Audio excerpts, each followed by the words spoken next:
हम तो अडिग हैं, साधु भेष में कतई स्नान नहीं करने देंगे, चाहे उसके लिए कोई कीमत चुकानी पड़ेगी। साधुओं का फर्जी वस्त्र न पहने, साधुओं के लिए फर्जी काम न करे। बस हर्षा फॉलोअर बढ़ाने आई थी, 3 लाख उसके फॉलोअर थे, 2 और अब 20 लाख उसके फॉलोअर हो गए।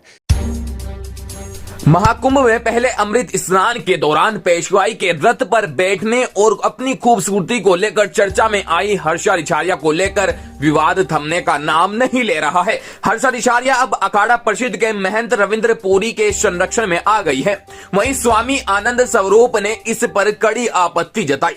उन्होंने कहा कि हर्षा को साधु वेश में महाकुंभ में स्नान नहीं करने दिया जाएगा, चाहे इसके लिए उन्हें कोई भी कीमत क्यों न चुकानी पड़े। स्वामी आनंद स्वरूप ने भारत समाचार से बात करते हुए हर्षा रिछारिया को लेकर कहा कि उसका अपना ग्लैमर जीवन है, वो उसे जिए, हमें उससे कोई आपत्ति नहीं है, लेकिन हमारे जीवन में आकर के साधुओं का फर्जी वस्त्र न पहने, साधुओं के लिए फर्जी काम न करे। बस मेरा उससे इतना ही आग्रह है। उसका अपना ग्लैमरस जीवन है, वो उसमें जिए। हमारे जीवन में हमारे वो आकर के साधुओं का फर्जी वस्त्र न पहने, साधुओं के लिए फर्जी काम न करे। बस मेरा इतना ही आग्रह है उससे। उन्होंने कहा कि मुझे हर्षा वर्षा से कोई दिक्कत नहीं है, मुझे दिक्कत अब कैलाश आनंद से है, इसलिए कि अगर वो परिचय नहीं देते तो उसकी हिम्मत नहीं होती इतना कुछ बोलने की। हर्षा के फिर से महाकुंभ में आने पर स्वामी आनंद स्वरूप ने कहा कि वो पहले महाकुंभ से चली गई थी, लेकिन उसे फिर से बुलाया गया।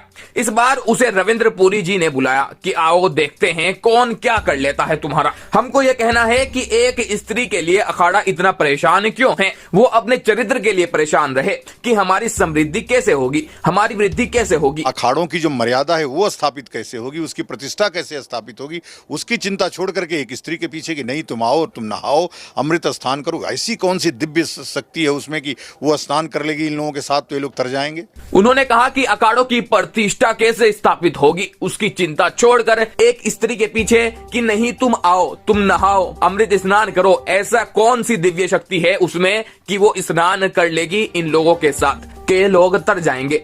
मेरा कहना है कि हम तो अड़िग हैं कि साधु वेश में उसे कतई स्नान नहीं करने देंगे, चाहे उसके लिए हमें कोई भी कीमत चुकानी पड़े। बता दें कि हर्षा रिछारिया अब अखाड़ा परिषद के महंत रविंद्र पुरी के संरक्षण में आ गई है, जिसके बाद उन्होंने महंत रविंद्र पुरी को अपने पिता का समान बताया और कहा कि वो फिर से शाही रथ पर बैठकर अमृत स्नान करने जाएगी। वहीं स्वामी आनंद स्वरूप लगातार हर्षा रिछारिया को लेकर सवाल उठा रहे हैं। उनका कहना है कि यहाँ कई साध्वियां हैं जो प्रवचन कर रही है और कुंभ से बहुत कुछ सीख रही है, लेकिन ये लड़की तो केवल संवाद रचने, रील बनाने और फॉलोअर्स बढ़ाने के लिए ढोंग कर रही है।